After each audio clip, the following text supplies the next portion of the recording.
Welcome. It's Indisputable. I'm your host, Richey. Good to be with you. We have a lot on the agenda today.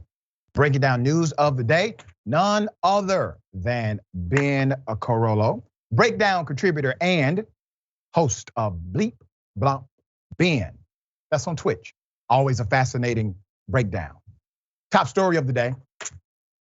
State of the Union interrupted by a screaming Marjorie Taylor Greene and other Republicans.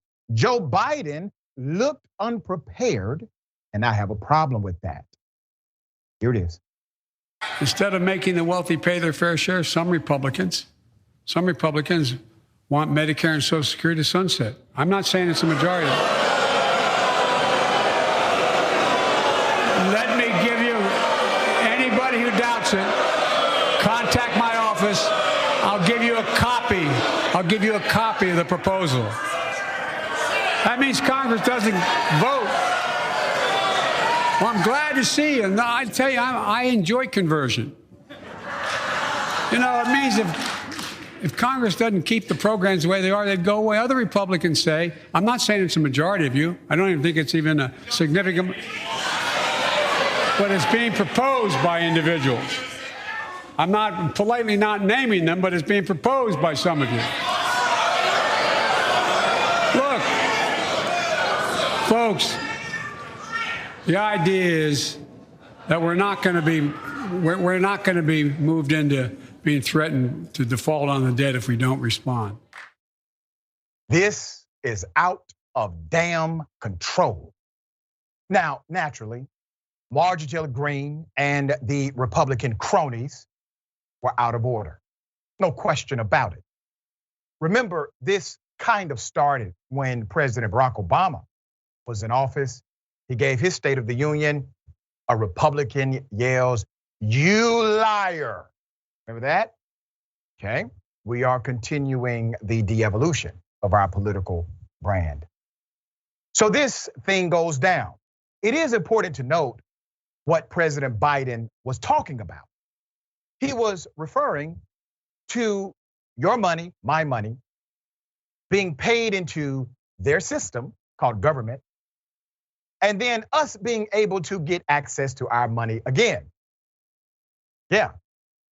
Now, according to President Biden, some Republicans have proposed to get rid of these hallmark programs. I believe him. I believe Joe Biden is telling the truth. I think some Republicans have. As a matter of fact, Republicans are on record for actually cutting programs like this. Not a mystery what side they're on. But the reality after the proclamation should have been simple. Sharing who submitted it. As a matter of fact, if I was president of the United States, I would have already had it online. So as soon as a Republican has something to say, I would have said, go to www. Wherever the hell I just posted it online. He seemed unprepared. He seemed as if he didn't know that was going to come. The Republicans were not upset at other Republicans who proposed to do something so insane against the American public. They were upset that Joe Biden brought it up.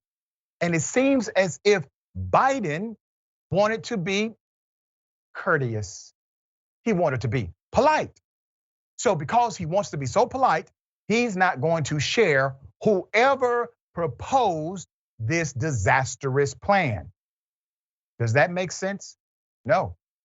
Because, Mr. President, individuals are sending you proposals to get rid of these programs that help everyday Americans.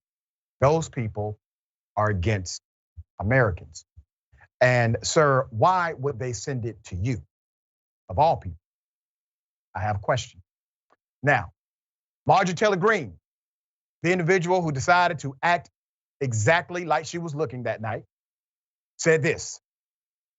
I will tell you one thing Joe Biden did lie about. He didn't know what he was talking about a lot of the time, but he did frankly lie. Talking about Republicans and Social Security and Medicare. We have not talked about cutting Social Security and Medicare. Joe Biden has been claiming that we're going to cut Social Security and Medicare, but we're not. So we called him out on the House floor. I called him a liar. because that's what Joe Biden is. Either he doesn't know what he's talking about or he's just flat out lying. President Biden, this is why we need names, sir. We need names. You could have polarized them.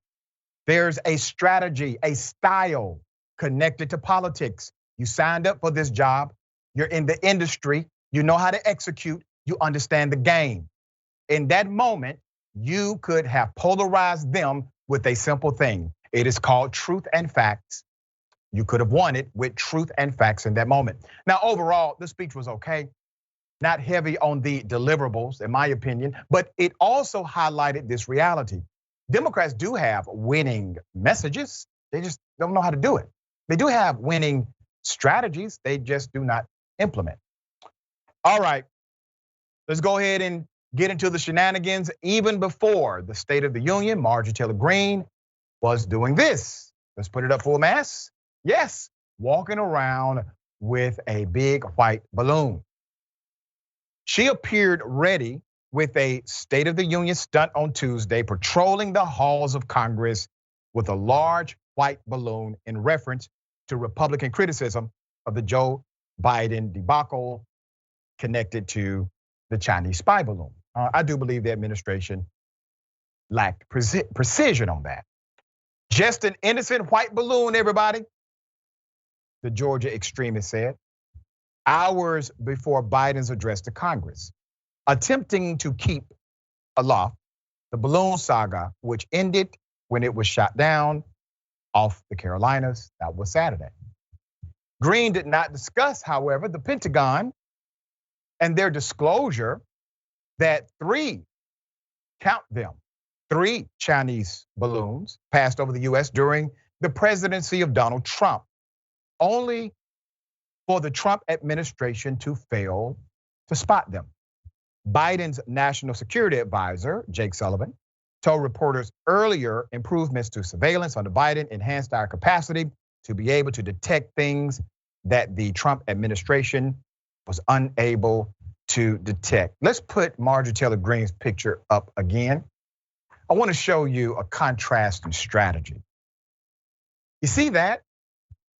She's doing that because she has no solutions. She has no policy agenda to push. She has nothing that people actually like from her office. None.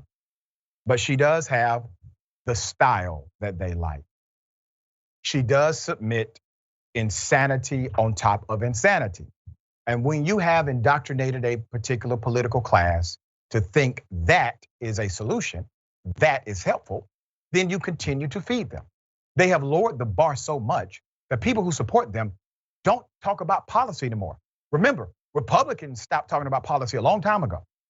Now, those who support them barely talk about policy themselves. They talk about things like that. All right, McCarthy accused Biden of deliberately, intentionally trying to elicit angry reactions from Republicans. Isn't that something? But he also said Republicans needed to do a better job of resisting the temptation to lash out. He tries to use that for a political ploy, but the one thing we need to be is we need to be smart, he said. We need to be smart. Don't take the bait. Stay with the American public about what we want to do. Interesting. McCarthy is blaming Biden. Biden stumbled into that. Everyone knows it. Okay, this was not some strategy that Biden created. I wish it was, but it wasn't. It was a fumble. McCarthy, understanding that most Americans are sick and tired of the Trump style of politics, realizes that Marjorie Taylor Greene may actually start to create dissension between Republicans and voters. It is fascinating. I do think this was a missed opportunity in that moment, but we have someone who can talk about the Chinese spy balloon and this as well. Ben, I got questions, all right? So number one, how in the hell did an aircraft from China come over the ocean, get into our airspace and over our land without being shot down over the water first? And two, what could Biden have done in that moment to put the emphasis back on Republicans for their adversarial stance against everyday Americans? Yeah, most definitely. Okay, so I guess let's start with the balloon. I genuinely do not think it was a spy balloon. I look, as somebody that has worked in the intel community before, like my guess is that somebody saw it randomly, thought it was suspicious, and just said, "Oh, probable spy balloon" or something along those lines. It said, "Oh, it could be." And then higher ups decided to make an international incident out of it. From what I've seen, there's no real reason to believe it was anything other than like a typical like weather balloon, like because balloons are really hard to control, especially like up in the jet stream. Like if you're talking like 66,000 feet, it's literally even above the ozone layer, right? And so it's very, very high up. It's very, very high up. And that's not something that you can like very easily control. And so like we just also know that there's like a lot of like scientific like experiments that are really useful to do up in the atmosphere to monitor like climate change and stuff like that. So like in this instance, I actually think that China is the more trustworthy source when they say it's a weather balloon, simply because like we have satellites and they have satellites. Why would they put something within our airspace that could be shot down in the first place? So my guess is that the reason why these things weren't like, a big international incident before is just because people just assumed that they were weather balloons because that is what makes the most amount of sense. I mean, once again, if you can't control the balloon, then you're not gonna get imagery of a particular area. You're just gonna get random imagery like over a line of the country. So it just doesn't make any sense. So that's just like a random aside with like the balloon thing. And so that's kind of why I think there's a bigger deal there. And I actually think that Biden fumbled it a little bit by like pressing so hard and like saying, "Oh, it's a spy balloon," and leaning into that instead of being like, "No, this doesn't really make any sense." But I get it. Like from an official government standpoint, we don't like to admit that we spy on people, and we don't like to admit that other countries are spying on us. We all know though everybody's spying on each other, and like that's just the reality of the world. Like what I mean? Like that's just the reality of the world. But when it comes to like Joe Biden's response to like getting heckled by these Republicans, I mean like, it's not that Joe Biden's incapable of responding to hecklers, right? Like we saw Joe Biden on the campaign trail when you had Black Lives Matter protesters, when you had like indigenous folks, when you had like undocumented folks like coming to Joe Biden saying, "What are you gonna do about these things?" He was like, "Listen up here, Jack. You're this, that, and the other thing." Right? Where's that energy for the Republicans, right? Where's he like, "Listen up here, Jack. I saw the bill that you put that would like replace all income taxes with a sales tax. That would have destroyed Social Security. That would have destroyed Medicare. You know exactly what you're doing." Like that's what should have happened.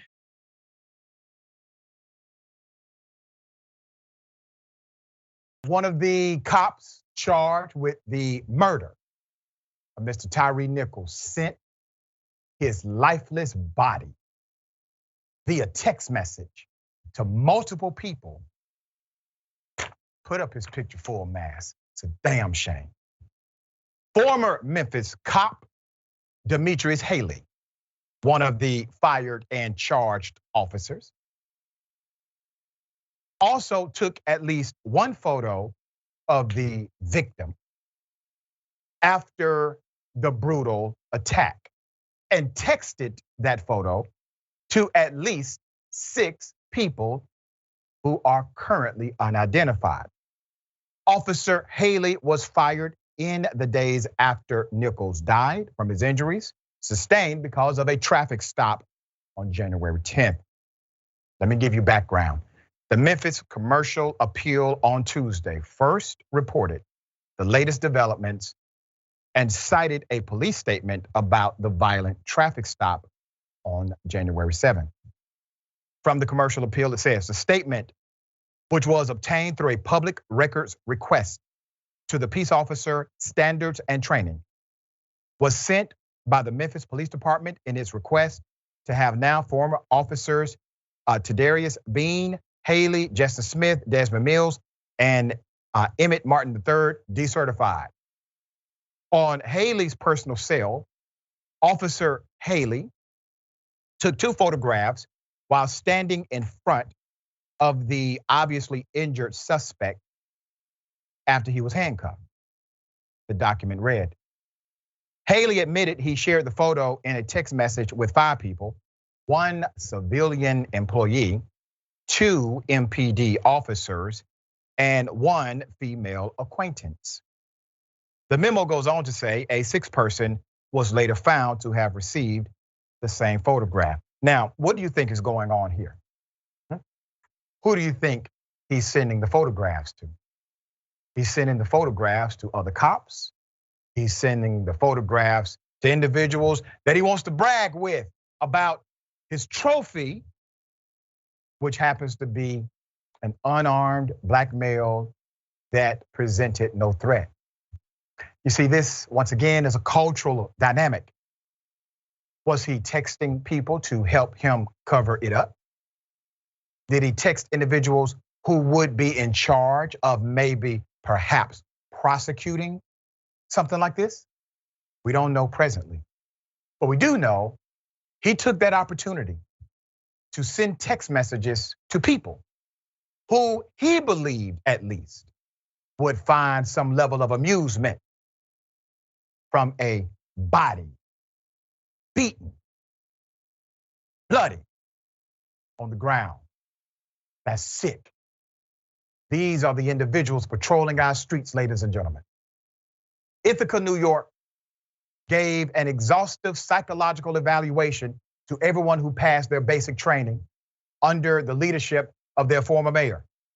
Their former mayor came right here on this show and said 75% of those soon-to-be cops all failed their psychological evaluation and were not allowed to join the force. What does that say? That says perhaps 75% of officers should not be officers in this country. There's more.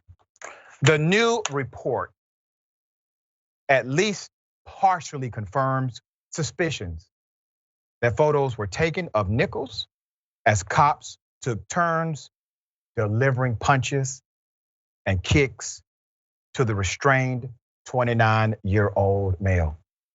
Body cam video from the police violence on that day showed what appeared to be an officer using a cell phone to take a photo of Nichols while he was leaning up against a police car. Prior to Tuesday's report, there was speculation on social media that officers, plural, were taking photos of Nichols during the beating. So literally, the rumor mill was correct on this one. There's more. The latest update in an investigation that appears to be widening in scope came nearly 1 week after Nichols' funeral was held in Memphis, where his friends and family alongside civil rights leaders echoed calls for federal police reform, specifically the George Floyd Policing and Accountability Act. At least 13 Memphis police employees have been disciplined for their various roles in the beating. At least 6 other now former officers who have been fired. Haley is among the 5 former officers who have been charged with second-degree murder. This is all sick. This is all sick. It's all cultural and sick. Now, this police department is obviously rotten to the core. You cannot train yourself out of corruption. Doesn't work. That's a culture. If you give them training, they will simply figure out a way to manipulate circumstances to try and not get caught again. You cannot train yourself out of this kind of darkness and dysfunction. And as long as we continue to contextualize these issues as if, oh, these are just a few bad cops out of a lot of good cops. Really? Remember on day one when I said my person in Memphis told me that around 12 cops were actually at the scene? And he said all 12 cops were either aware of what was going to happen or they knew what these cops had in mind and possibly what was going to happen. The bottom line is all of them were okay with it, all right? They were all okay with it. Who brags about something like this? What kind of heart do you lack to engage in this kind of insanity when you have a position of public trust, something that's actually sacred? You have now made deplorable. The industry of policing being judged adversely is partly because of corrupt people like we see today, but it's also partly because of the leadership and the colleagues who are silent, who provide cover for them. Evil does not permeate because bad people simply do bad things. It's because good people sit back and do nothing. Ben, thoughts here? Yeah, I mean, this story is just absolutely heartbreaking and deeply infuriating, right? Well, like, because look, when I was in the military, I worked with drones. I've seen a lot of horrible stuff, right? And I've seen, in a sense, what is exactly the same thing, where like there are people who take pride in causing death. And there are people who would like, they'll take videos, they'll take screenshots, they'll like keep it right somewhere where they can keep going back to it. Because for whatever reason, they're just super proud about literally taking somebody else's life. And like fundamentally, it is this culture. And like the unfortunate reality is that this culture within the military and within the police, right? I mean, honestly, both. Is structured in such a way that like the structure of the system itself is reinforcing that culture. And the unfortunate reality is when we do coverage like this and we talk about these things, and police departments across the country and police officers across the country respond with these like Blue Lives Matter flags. And when they respond with like, oh, how dare you, the woke mob is coming to cancel police officers or something, or like, oh, you're all terrible. They're basically trying to convert the coverage that we do about innocent people losing their lives into recruiting campaigns for the worst human beings on earth. To see that this is a regular thing, to say, hey, look, this is what police officers are getting away with. This is what police officers are doing on a regular basis. They're not even saying that we're lying about their culture, right? They're not even saying that we're lying about what they're doing, right? They're just saying that we should just accept it. That we should just accept that this is the country that we live in. We should just accept that this is how police officers are supposed to work. And this is why fundamentally, like, as you know, as much as the Justice in Policing Act does, the George Floyd Act does, like, it doesn't go anywhere near far enough to fundamentally restructure how safety even works in this country. Because like without like putting in place real structural components to intervene in specific police officers getting hired, in disciplinary actions for police officers, in all of these different things, without fundamentally taking autonomy and power away from police departments, this will continue to fester. Because you're right, there's no training that's gonna change this. There's no procedure that's gonna change this. Police officers break procedure all the time. Procedure is meaningless. If you're like a well-intentioned politician, you can write all the best procedure in the world. You can draw up the perfect procedure. But fundamentally, if the structure internally to the system is not designed in such a way that will actually enforce that procedure, then it's irrelevant. Then it's irrelevant and it's meaningless. And so fundamentally, we need like huge structural reforms. And this personally is why I'm an abolitionist. Doesn't mean all police are gone tomorrow, but it does mean that we take money away from police departments, power away from police departments, and reorganize it to things that are more effective, right? Yeah. This was a traffic stop. Right? Why can't we just have speed cameras? Why can't we just have speed cameras, right? Yeah. Like, and like, there's just so many layers to this, but it's deeply infuriating because it just shows you like the sick and twisted nature of the types of people that become police officers, where they see a literal, like they see someone's body and their instinct is to take a picture and send it to their friends and their coworkers. It's sickening. Extremely. And if you believe public safety has to do with policing in your local community, they have already fooled you. Please keep in mind, your police department is one of the least effective dynamics to actually stop or prevent crime in all of your governmental areas. You have a lot of opportunity to expand budgets and protocol within non-policing roles that actually would create public safety in your community.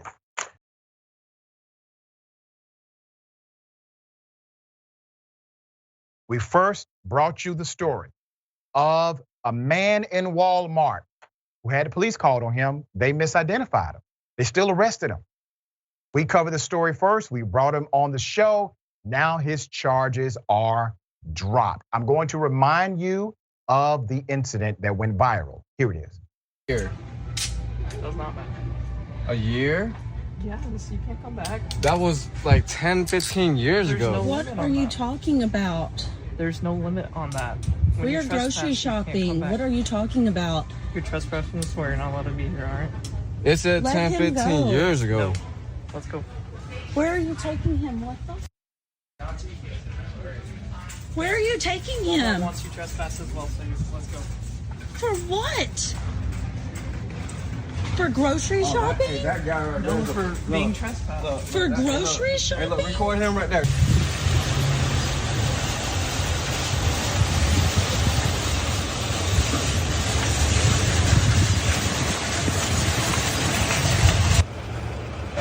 So the trespass has been confirmed. He has been trespassed here actually this year. So he will not be staying here. He's going to be going to jail tonight. All right, I need you to get in the car and drive away because if you come back here, you're going to also be going to jail for trespass. Okay? This is disgusting. I'm sorry you feel that way.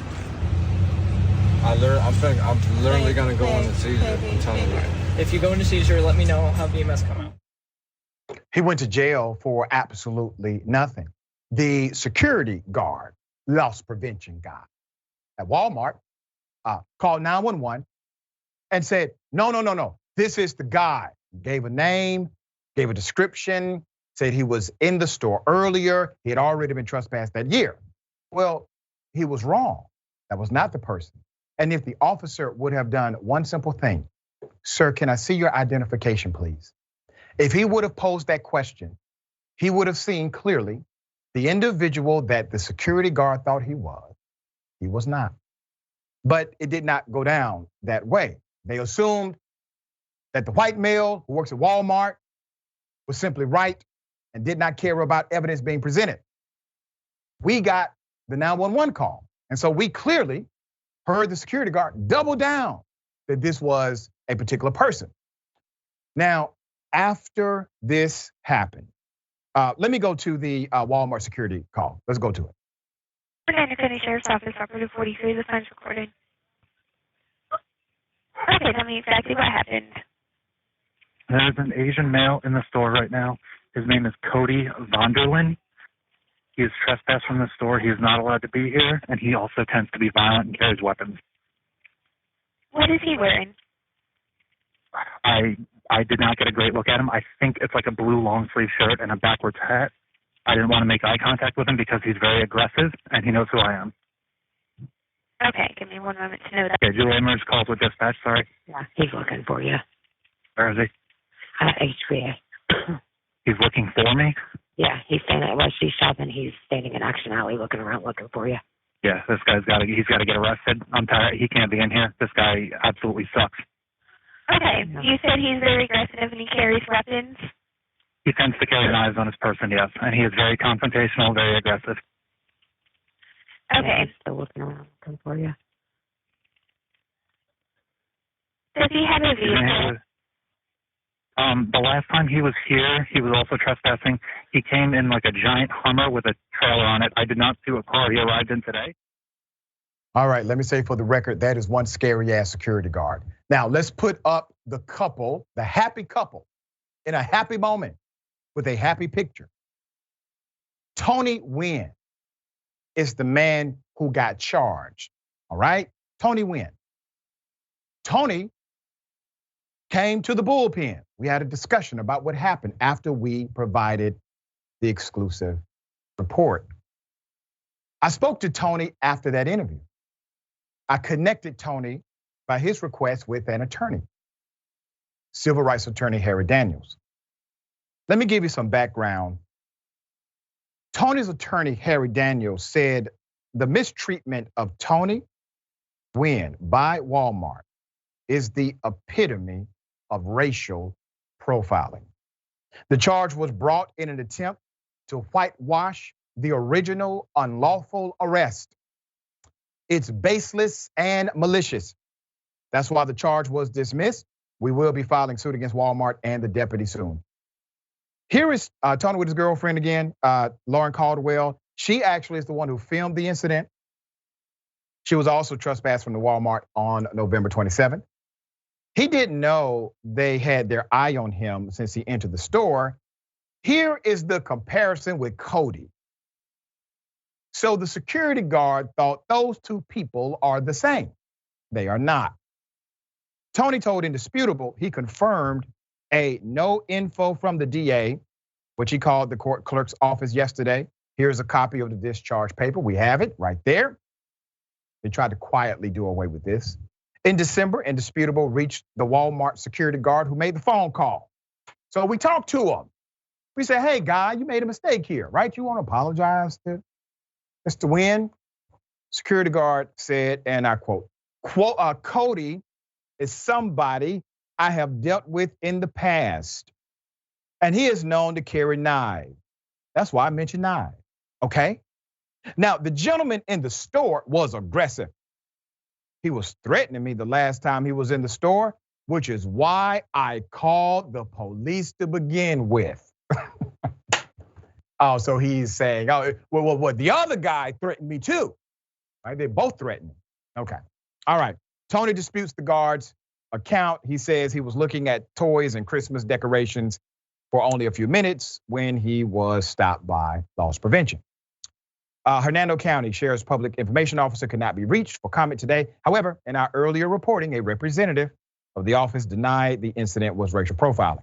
I'm going to give you this quote they gave us, all right? It says the gentleman was trespassed from the exact location where he was placed under arrest.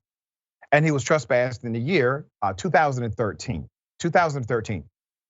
That has not been rescinded. Therefore, it's still active, and we're obligated to act upon that if he's on the premises when we're there, all right? Now, let me explain this. Back in 2013, and for those who are willing, you can look at the direct interview with Mr. Nguyen. In 2013, Mr. Nguyen had dental work done. He went into the Walmart and was acting loopy, and he was trespassed out of that Walmart. It was a 1-year trespass according to Mr. Nguyen. Mr. Nguyen has gone to that Walmart multiple times every year, even has a Walmart card from that particular Walmart.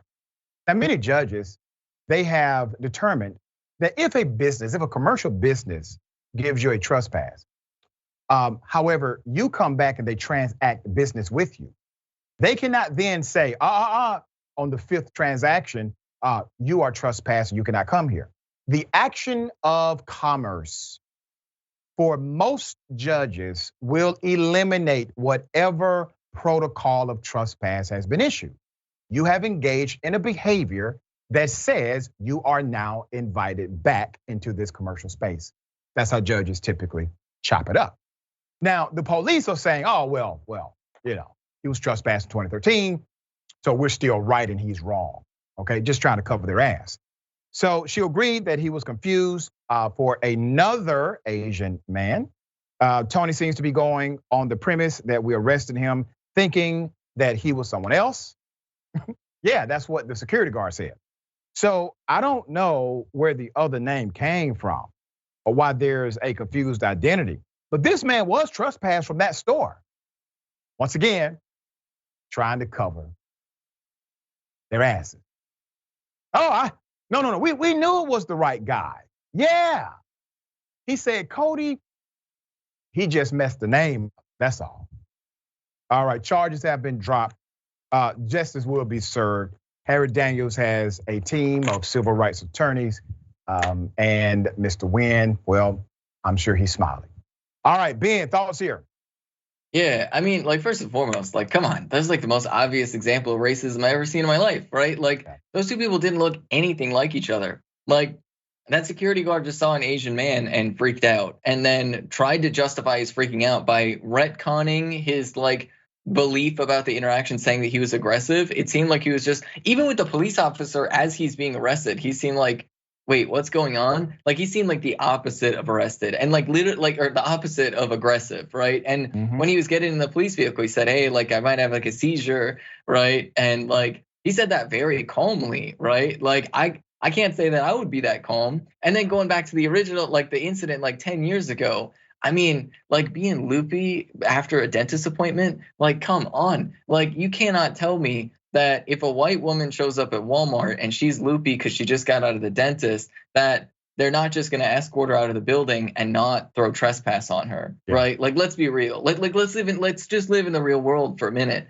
okay? So like, I think racism definitely had to play in that first incident 10 years ago already. And so like, but this is just like a classic tale, right? This is just a classic tale where like literally a white person sees somebody that isn't white, they get scared, and then they like create this ridiculous fantasy scenario in order to justify their fear that was ultimately just rooted in racism. And it's hard to separate this from the larger context of what's going on right now, where the truth of the matter is like the Joe Biden administration and like, you know, the entire political like punditry today keeps like riling up all of this fear about China in a way that is like very, very racially coded. There's so much racial undertones to all of this fear mongering about China. And it's something that even these well-intentioned like centrists and liberals tend to keep pushing themselves too. And so there's been a rise in like anti-Asian hate crimes, especially since coronavirus started. And so like fundamentally at the end of the day, on the individual level, this is a perfect example of like very obvious, blatant racism. Like it couldn't be more cut and dry in my opinion, but then also reflects a larger trend of what's going on in this country. Very well said. All right, we got more on the other side. It's indisputable, stick and stay.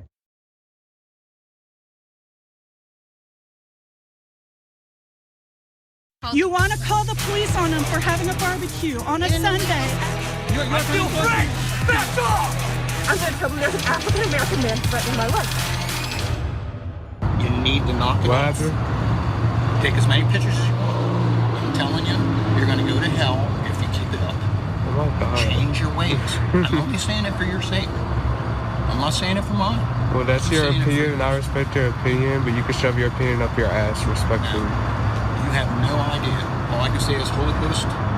Sick. Now go sit that down.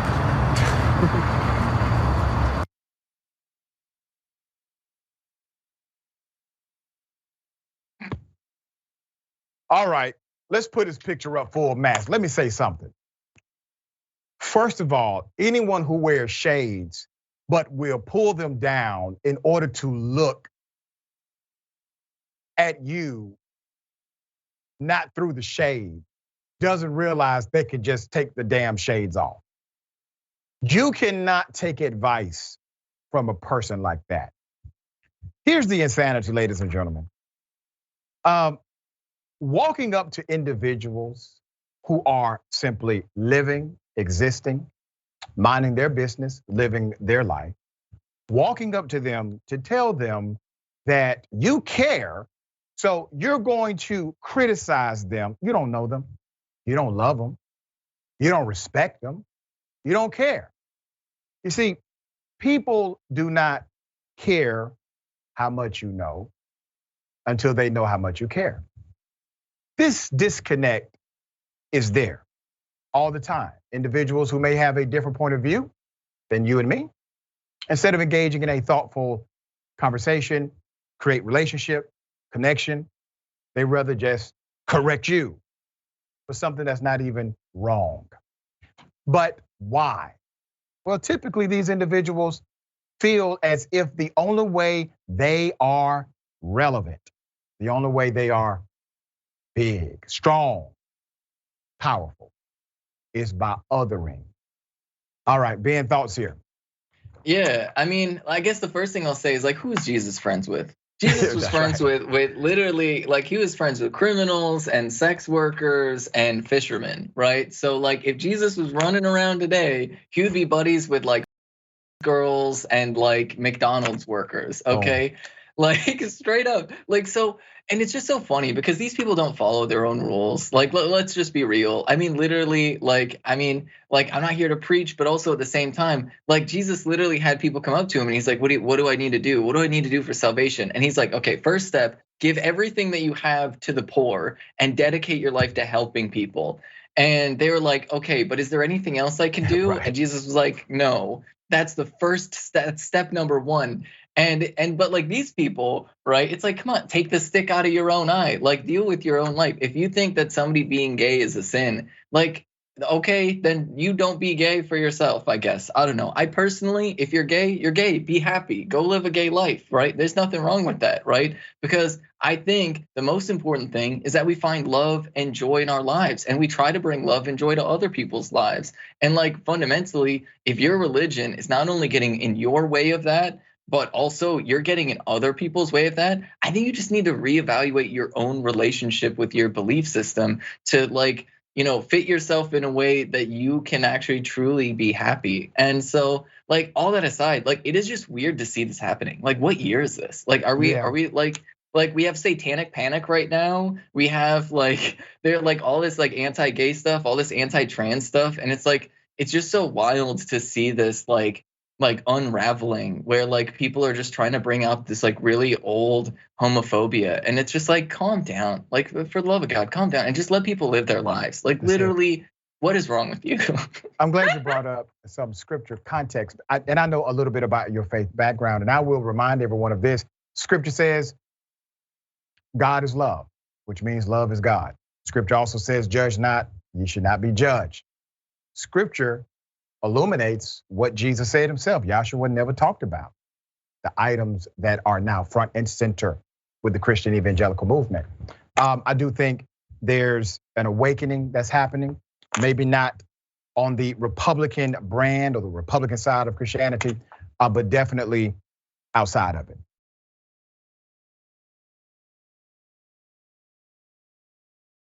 An update, autopsy reveals the activist who was killed in Georgia, the environmentalist, was actually shot 13 times. Now, that is a contrary narrative to what we were led to believe in the beginning. I'm going to give you some significant background, nuance, and some highlight. Let's put up the picture.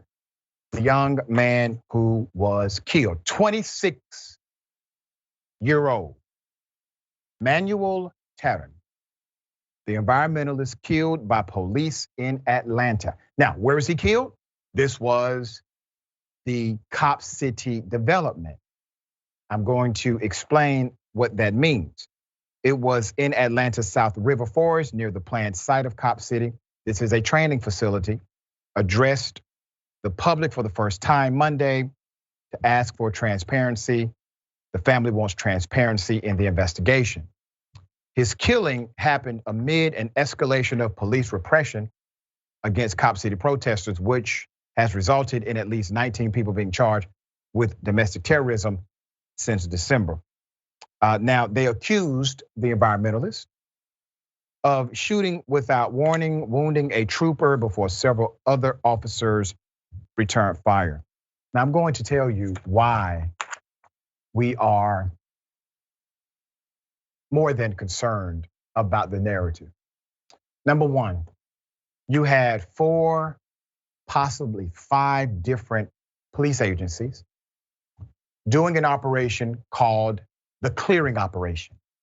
The clearing operation. What are they clearing? They're clearing the way for rich people, developers who landed the contract to build Cop City. That's what these 5 agencies were there to clear, people in the way of money. I know they say, well, development, et cetera. It was money. The folks who got these contracts are connected to the politicians who approved it. There was no public appetite for this to happen. It was artificially created. We need a Cop City. Okay, community said, no, not really, we don't need this. Activists went to Atlanta City Council. No, we don't really need this. We can do something else with this money. Environmentalists said, no, we need to protect the forest. We can do something much better with taxpayer dollars. But the city, along with other partners, continued to push forward without significant buy-in from the community and without any buy-in from the activist class. Now, I've been in touch, obviously, with all activists involved. I'm in Atlanta. And when this first happened, we were sure that video cam footage existed. Why? Because virtually all of the departments who were there, part of this coalition, this operation, They're mandated by their government, by their local government, DeKalb County, City of Atlanta, et cetera. They're mandated to wear body cameras. So naturally, if somebody's dead, excuse me, we assume the footage is going to come out. Well, the one agency where the law does not apply happens to be the Georgia State Police, the state troopers. They are immune to the law of a mandated body cam. And according to their narrative, it was the state trooper who pulled the trigger. We were left to believe that only one officer returned fire, and all of the other officers from all of the other jurisdictions who are mandated to wear their body camera, they simply were not close enough for any footage to be caught. We have a lot of questions. You know, it's an operation. Even though the state police, they don't have a mandate, they do have to wear body cameras if they go to the Georgia Capitol. That is a law. Yeah. So that law works for politicians, but they don't want it anywhere else. No other agency can provide more information. This is why individuals are upset. The police have earned the distrust they currently experience. They earned it, all right?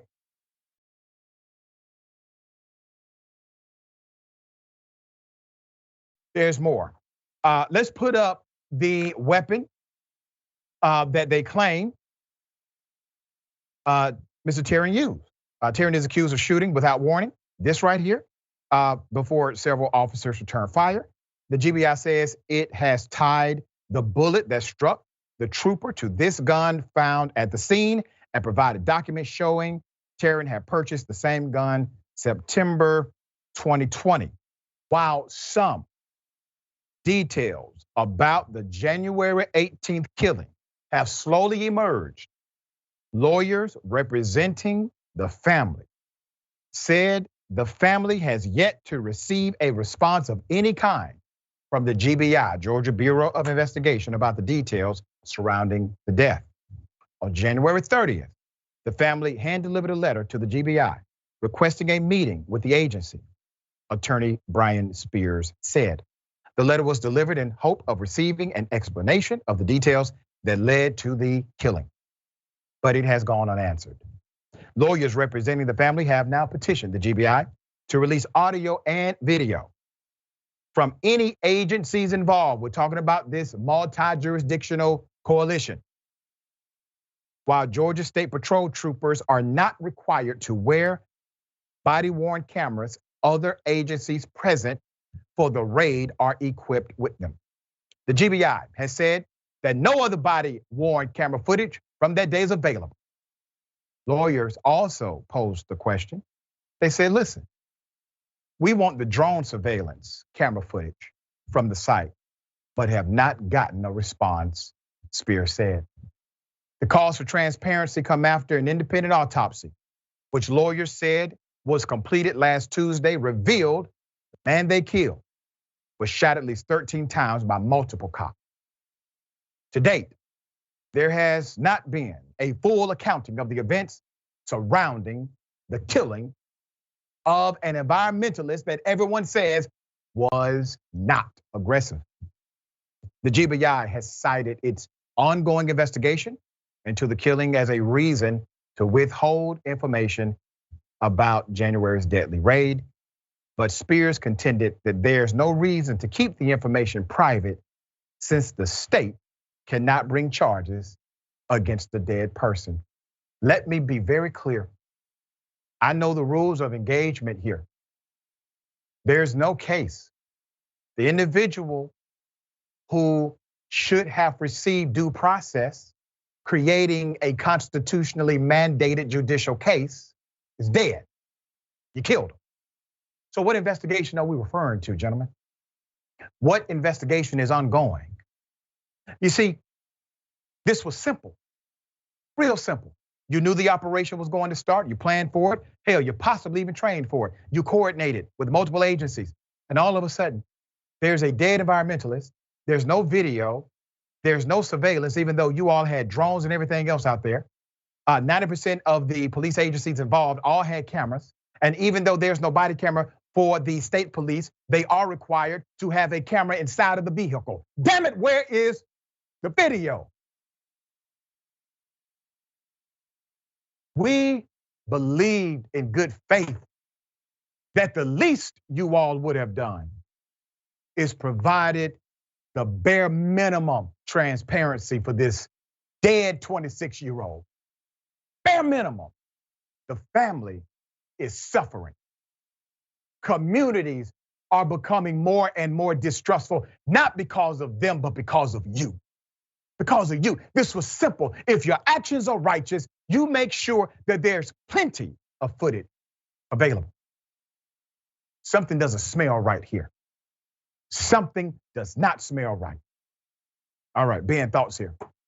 Yeah, I mean, this is just really heartbreaking, and it really speaks to like the shamelessness of a lot of these police departments, because this is something that this actually reminds me of. I believe it was Winston Smith, and I greatly apologize if I got his name wrong, because Minneapolis police officers have killed a lot of people in the past couple of years. But if I remember correctly, it was a joint task force that killed Winston Smith, and they said they didn't have any body cam footage because even though they were like Minneapolis Police Department officers that were working there, because it was a joint task force, there's special different operation rules, and this feels like exactly the same type of thing where like they intentionally, now this is something you need to understand, right?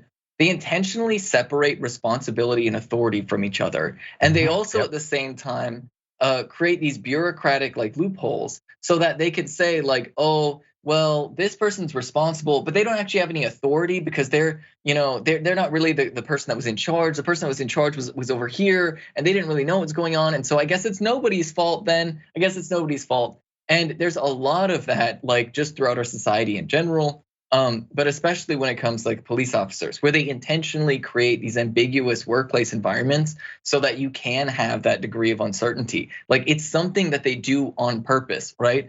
Did they need state troopers there? No. Did they bring state troopers there because they knew it would give them an excuse to not have body cam footage? I cannot say that with 100% certainty, but knowing how police operate, I would say probably. That seems like a very likely reality, that they didn't want body cam footage and they wanted an excuse to not have body cam footage for something like this, because why else would they bring in the state troopers, right? And so like all of these things are just really important elements to understand when we talk about this, because like fundamentally, it's more than just one police department. It's more than just, like these like individual cops. It is systemic, right? It is the entire approach that the United States has towards policing. I mean, literally, to my understanding, some of these people who were given trespass charges, right? Some of these activists who were given trespass charges, they wanted to throw terrorism charges on top of the trespass. And all they had was trespass with terrorism, like they're terroristically trespassing. Like we're really gonna put people trespassing in the same category as the people that did 9/11. That's like that's not what we're doing right now, okay? We're gonna pretend that climate activists are doing 9/11 by sitting in the trees. Like it's just sickening, right? It's just sickening, the shamelessness. And the fact that they haven't released the video does raise suspicion, because like fundamentally, like if you're somebody that works in the media and you see, oh, they say that he had a gun, even if they have a gun there on the spot, like we need to recognize something that's really important. Police officers lie. Police officers lie all the time. And occasionally they get caught, right? I think it was a couple of years ago, a police officer in New York City got caught planting a gun on somebody and planting drugs on somebody, right? So like you can say, hey, there's uncertainty around this, but it would be irresponsible, I think, to say that with absolute certainty, what the police said is true. Right. Especially in instances like this. Right. And if anyone criticizes us for saying something doesn't smell right, please understand the reason why distrust exists is not because of the community. It is because of cops who lied and betrayed the trust we gave them. That is why we need answers. All right. We got more on the other side. It's indisputable. Stick and stay.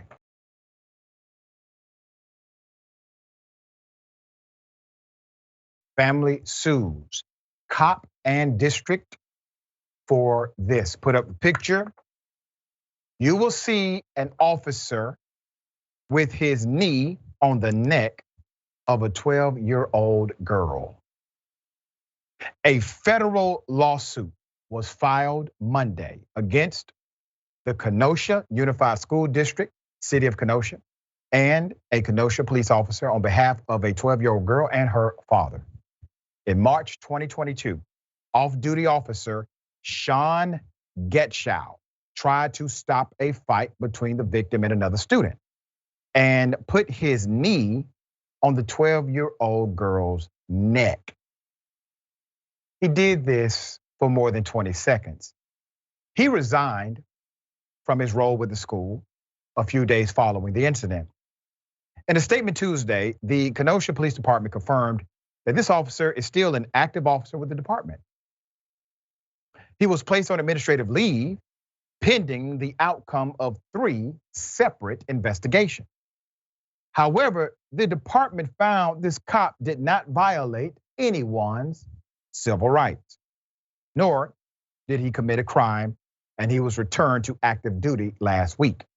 Regarding the lawsuit, the department chose to withhold any statement or comment regarding the matter.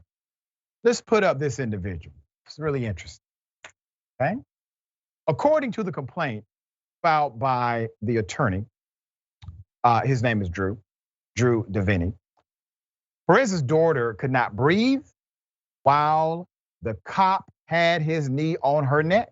She suffered both physical and mental trauma. Remember, 12 years of age, 12. And as a result of the incident, decided to change schools. The girl now resides with Perez in Illinois. Perez's daughter has been treated for nearly a year for the physical and emotional injuries that she sustained.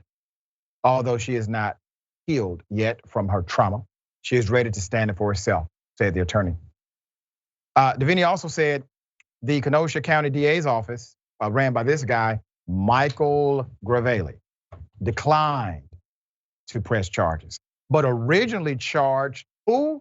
Oh, the 12-year-old. Yeah, the DA charged the child.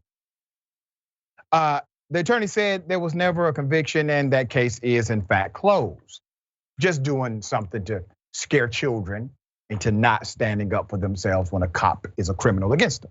That's typically the strategy. So this obviously is a horrific situation. It is moving in the direction, obviously, of the civil court procedure. But listen, if it is okay for a cop to put his knee on a 12-year-old juvenile in that manner, 3 agencies investigate him and they clear him. The DA says, oh no, we're not charging the cop. We're charging the 12-year-old. For anyone to believe this is a normative exchange of values here, you're lost. You're lost. Should not matter the race. The situation is what it is. It's wrong. Ben, thoughts here? Yeah, I mean, first and foremost, it's important that people understand, like, why would they put charges on a 12-year-old? Police officers in the United States have a long-standing history of using charges as an intimidation tactic, especially in situations like this where they know they're in the wrong. I mean, like literally, the United States is one of very, very few countries where it is actually regular practice for police interrogators to threaten to investigate your family unless you take a plea bargain. That's like a normal like interrogation tactic that is used in the United States. So just to get the sense of how shameless these people are.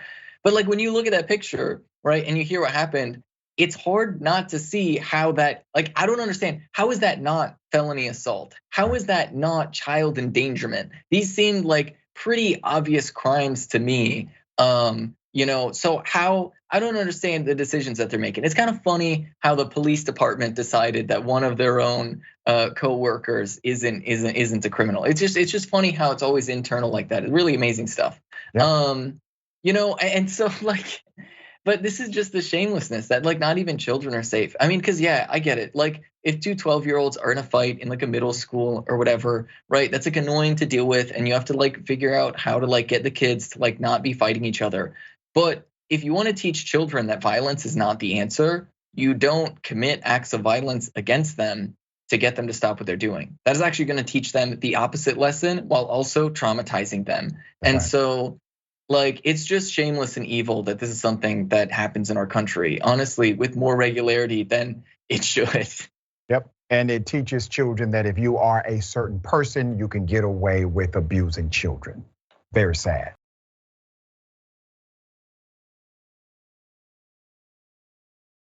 All right, unarmed black male shot dead by the police. Let's put up the picture. Shreveport, Louisiana. Alonzo Bagley was 43 years of age, shot dead by the police after neighbors called 911 to complain about music. Music coming from the apartment. They said it was just too loud. Officials said they did not locate any weapons near or on the person of Mr. Bagley. Remember, I've said often, you call the police, you are calling a gun. That's what you're doing. A gun can end up killing another person. So the 911 call was about loud music. Let me give you the background. February 3rd at about 10:51 p.m., 2 Shreveport police officers arrived at the Villa North apartment complex in response to the complaint, which the family says was over loud music. And police described it as a domestic disturbance call. Police say at some point during their response at the apartment, Bagley jumped to the ground from the second story, attempting to flee.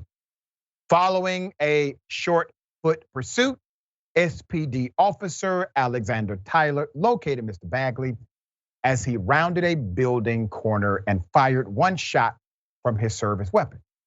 Now, why is he shooting? Which struck Mr. Bagley in the chest, police said. Bagley was transported to the hospital where he was pronounced dead. SPD officer Alexander Tyler, 23, has been placed on administrative leave per protocol while the investigation into the officer-involved shooting is completed. Tyler was hired by the Shreveport Police Department May of 2021. Let's put up the guy in charge, all right? During a press conference, Louisiana State Police Superintendent Colonel Lamar Davis said police would release body and dash cam video as soon as possible. He also asked for patience from the community while the investigation continues. I'm not hearing things that we should hear if a cop puts a bullet inside of a human being, such as imminent threat, had no choice, was going to harm somebody else or myself, was armed. None of that. But he's dead. Why is he dead? Why were you shooting at him? This is the reality of an industry that attracts individuals because they believe that this industry will protect them even in murder. What do you think would happen? What did you think was going to go down when you created an enterprise known as policing and then protected those that betrayed the public trust?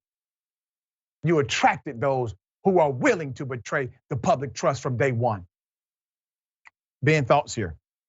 Yeah, I mean, this is just like, this is over loud music. I mean, like, are people that afraid of their neighbors? Like, are you literally that terrified of your neighbors that loud music is really good and leads you to call the police? And like let's pretend the world that we live in a world where everybody's terrified of their neighbors or whatever, and you need a government employee to go for you because you're a child and you can't do things for yourself, right?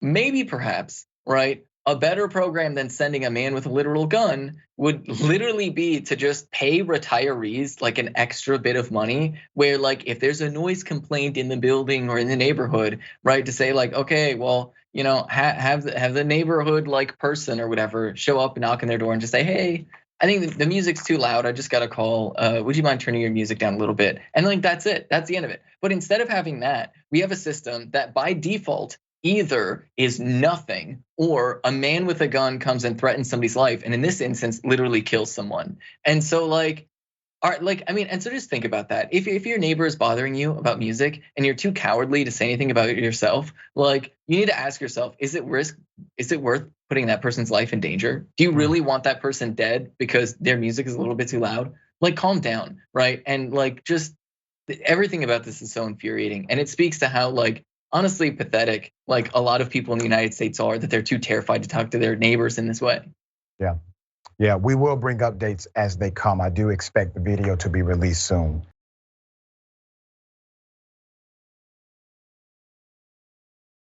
A neighbors, they likely saved a black man's life by responding in this way. Here's the first video.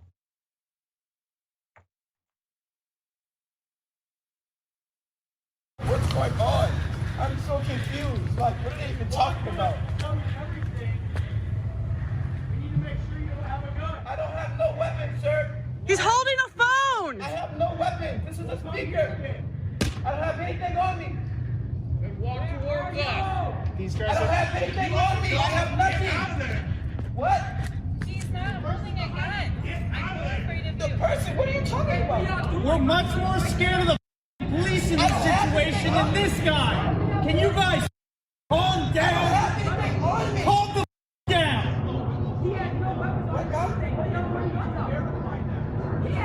He has nothing on him. He has nothing on him. I don't have anything. What are they talking about, Mom? I didn't even do it. These beautiful people,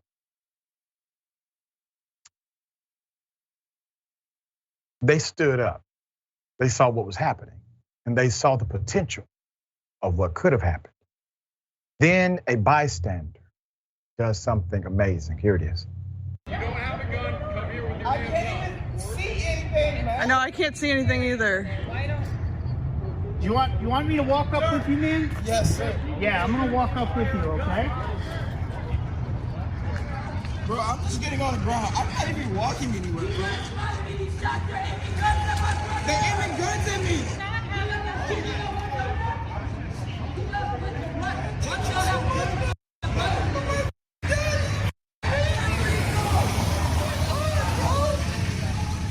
Calm down, bro. Oh, God. And then the officers get the go ahead to leave and they retreat. Here it is.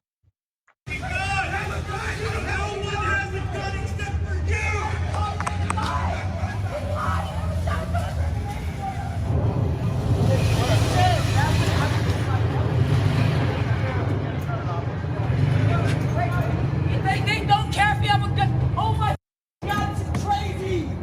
The community doesn't care because my brother didn't do anything. And they literally just had guns literally aimed at my brother. These cops had guns aimed at my brother in Seattle because I'm gonna be a flight. I'm leaving tomorrow. Y'all just tried to assassinate my brother, bitch. Talking about shots. Oh, y'all don't care. Walter. Back out.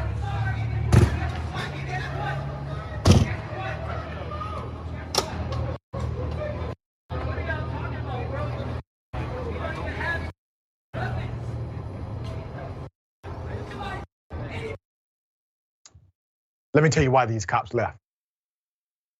They left because they clearly saw the man they were about to assault or have adverse engagement with, whatever they wanted to do. They left without that engagement because they clearly saw a community had his back. This is what happens when we are a coalition. This is what happens when we operate in a spirit of unity. This is what happens when we are more concerned about drawing circles rather than drawing lines. Let's put up the picture of that scene that could have ended in a completely different way.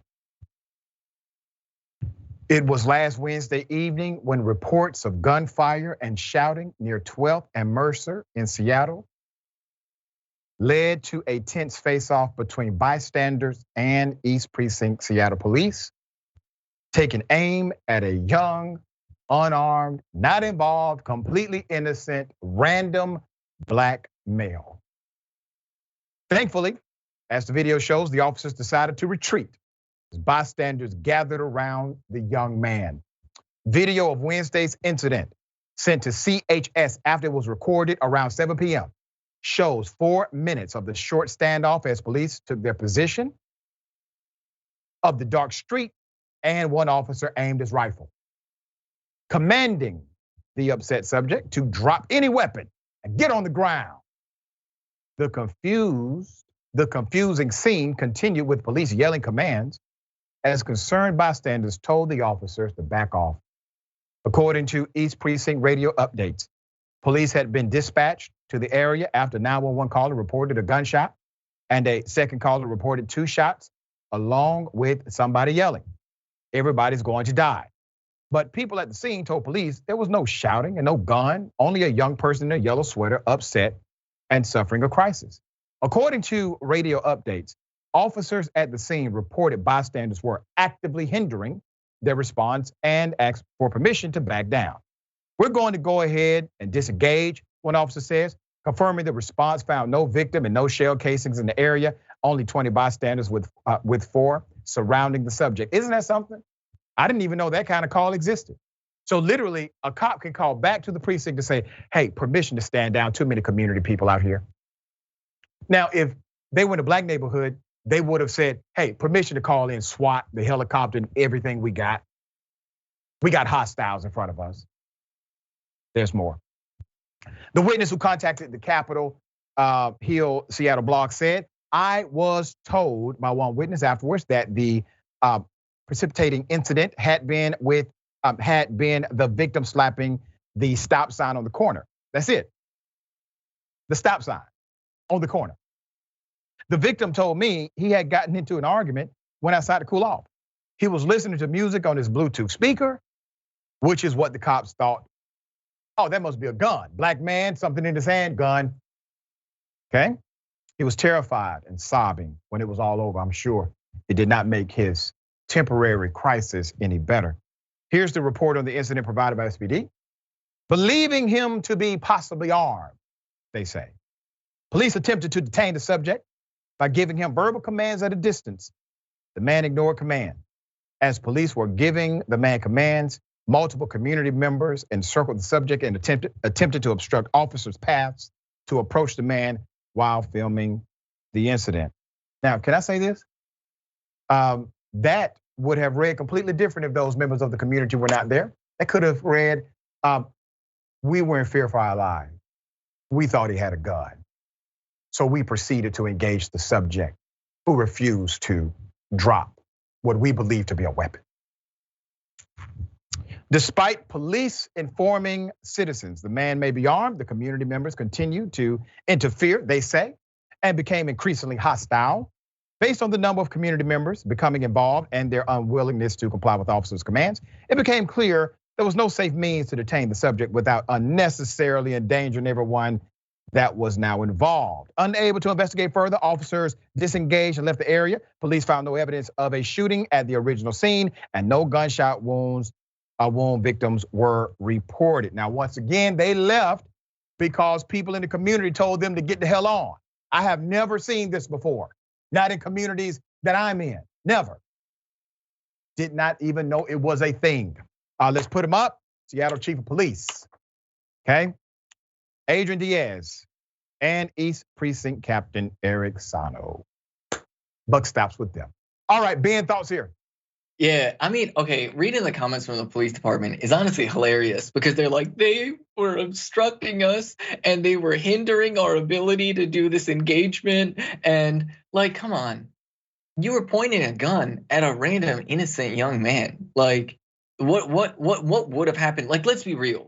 Everybody that stepped up and like participated and then telling those cops to like stand down, I think it's very fair to say that they like almost definitely saved that young man's life. Oh yeah, because literally, how many times have we seen people complying with police officers and they still end up murdered, right? Like, so, like literally kudos to everybody that stood up here. Because like fundamentally, like I think this is something we're gonna see more of because as people have been protesting for years, as people have been demanding accountability for years. I mean, literally Atlanta has a Democratic city council and they still put up Cop City. Who are we supposed to vote for fundamentally? Like, and so we're at a point now where like, going out and keeping each other safe in this way is really like the only thing that a lot of people feel that they have access to. And it took a lot of bravery for those people, quite literally, to stand in the line of sight to make sure that innocent man didn't die for no reason. to those members of that community, thank you. Thank you. Remember, take care of yourself, take care of each other, take care of the planet. Remember, the truth is always indisputable.